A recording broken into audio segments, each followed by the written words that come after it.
పూర్వం అడవిని ఆనుకుని భైరవకోన అనే గ్రామం ఉండేది. అడవిలో ఒక చెట్టుకి శివయ్య అనే వ్యక్తి ఉరివేసుకుని చనిపోయాడు.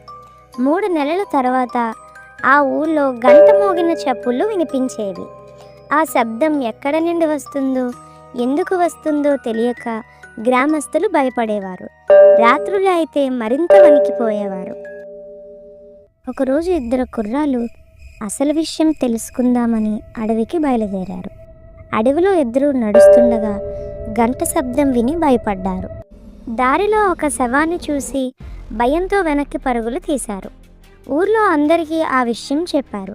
ఇది ఖచ్చితంగా దెయ్యాల పని అనుకుని చాలామంది ఆ గ్రామం వదిలి వెళ్ళిపోదాం అనుకున్నారు. మిగిలిన వారికి ఆ అడవి గుండా పొరుగురుకు వెళ్ళాలన్నా, కట్టెలు తెచ్చుకోవాలన్నా భయంగా ఉండేది. అదే ఊరికి చెందిన రాజు అనే కుర్రాడు చదువు ముగించుకుని ఈ మధ్య పట్టణం నుండి వచ్చాడు. మొదట గ్రామస్తుల మాటలు విని ఆశ్చర్యపోయాడు. దెయ్యాలు భూతాలు లేనే లేవు, ఈ గంట చప్పుల వెనుక ఏదో కారణం ఉండే ఉంటుంది అనుకున్నాడు. రాత్రి నెమ్మదిగా గంట శబ్దం వస్తున్న వైపుగా నడవసాగాడు.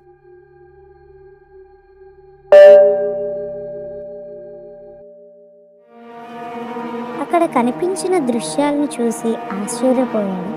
వెంటనే అక్కడి నుండి తిరిగి ఊరికి వెళ్ళి గ్రామ పెద్దని కలిసి విషయం చెప్పాడు.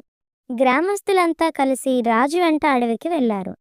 వారంతా ఆ గంట ఉన్న చోటికి చేరుకుని ఒక్కసారిగా అవాక్కయ్యారు.